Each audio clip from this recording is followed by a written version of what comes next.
Follow RINGNEWS24 on Twitter and Facebook. Blowing away opponents has become somewhat of a forte for Anthony Joshua. 20 opponents have tried and 20 have failed to hear the final bell.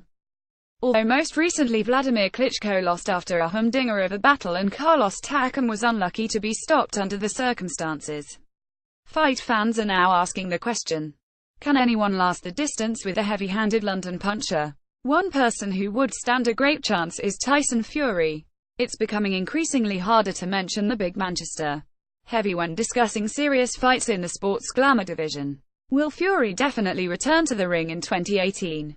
He's now hooked up with Frank Warren and is actively seeking a British license, but it feels like we have been through this before, albeit with not so much concrete evidence of a plan, it has to be said. If he does come back and punch his way back up to the top, then he certainly has the size and ring smarts to take Joshua's big shots and not only last the distance but defeat Eddie Hearn's prize asset. Fury recently intimated that he wishes to fight Joshua without any warm-up bouts, which, if true, would scream of a cash out. Despite showing vulnerabilities in past fights, Tyson is sturdy enough when focused and on form, as he showed against Vladimir Klitschko when he displayed 12 rounds of Switch-Eden boxing. Away from home, it's been against lesser opponents that Fury has been dropped and hurt in the past. Steve Cunningham, who is now campaigning back down at cruiserweight, dropped the big man on his American debut, and Nevin Padkic had him wobbled and stumbling back in their 2011 bout on Channel 5. One fight before that, Fury was also hurt in Belfast by Nikolai Further in a rousing firefight. I was ringside for that bout and it represented an exciting time in Fury's career. If he can regroup, shed the ring rust and recapture the form he was showing before his hiatus, then he can grab, hold and drown Big AJ over the distance. Alexander Povetkin is also capable of competing over a distance and has gone the 12-round distance in his last 2 fights.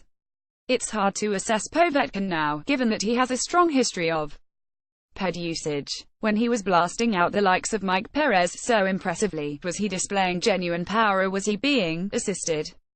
There's no doubt Povetkin can bang a bit, but can he thump hard enough to make a dent in the new breed of fresh young heavyweights on the scene?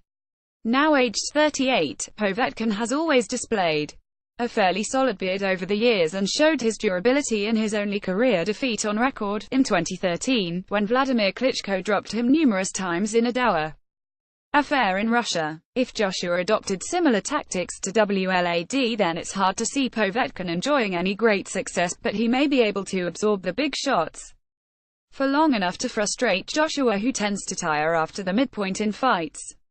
Other than that, it's relatively difficult to find a heavyweight that could last the course with AJ. Until recently, I'd have said that a big unit like Mariusz Wach could potentially absorb the big bombs, but he looked terrible in a recent stoppage loss to Jarrell Miller and was also stopped by the aforementioned Povetkin, so the chin has been well and truly cracked.